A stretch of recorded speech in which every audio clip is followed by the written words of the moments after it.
Mr. Tural, I'd like your perspective on this too. Is this analysis, or at least viewpoint, coming in from the U.S. correct in terms of Iran actually dragging this for very long? Because we see a lot of the people from within Iran perhaps saying the same about the United States. Thank you very much for having me. It's a pleasure to be here with you and provide my insights.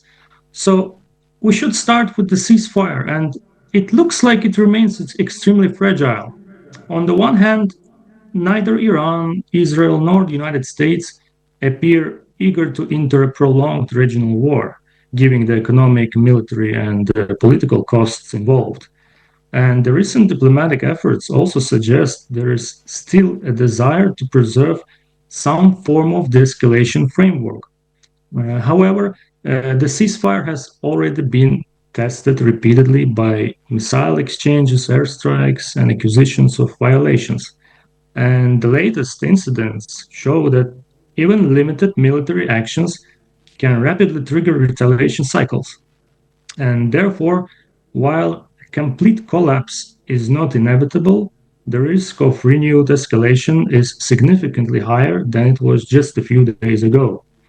And other than that, we have to remember that the 60-day limit that President Trump has previously set for negotiations is already expiring, and we still don't have practical results. So we can expect certain escalation. So I would summarize it in the following way. The ceasefire is surviving, but it is surviving under big stress. Right, absolutely. That does seem to be the case. Right. Mr. Tural, I'd like your perspective on this too, especially in terms of what Iran's perspective is with regards to Israel and the United States, and in what ways can there be a peace deal moving forward that can actually guarantee any of the parties whatever it is that they're asking for? Because we've seen that there was an earlier peace deal between the U.S. and Iran as well, and that was also something that we saw the U.S. withdrawing from. And so in what ways do you think that the solution towards what's going on right now can be found in a peace deal that both sides are trusting of? Right. You see, the problem is Iran has explicitly argued that recent Israeli military actions, particularly operations connected to Hezbollah in Lebanon, amount to violations of Iran's ceasefire understanding and justify its missile response.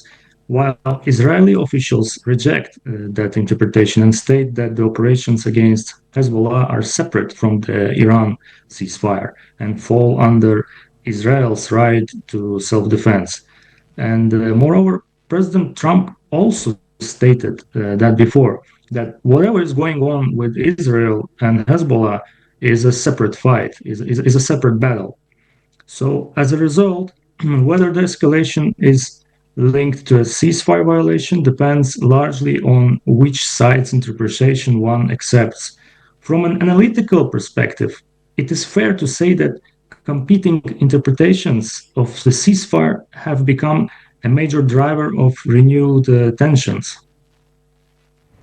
Right. And Mr. Tural, we've seen that a number of countries have actually called on Iran to stop attacking its people. And of course, a number of the countries have unfortunately been part of this conflict as well. So in what ways do you think that, and then the domestic pressures that Iran also continues to face, which the entire world, of course, is facing economically too, but for an already sanctioned country, and then, of course, going through this entire process, what is it that you think is really making Iran still hold on to its stance?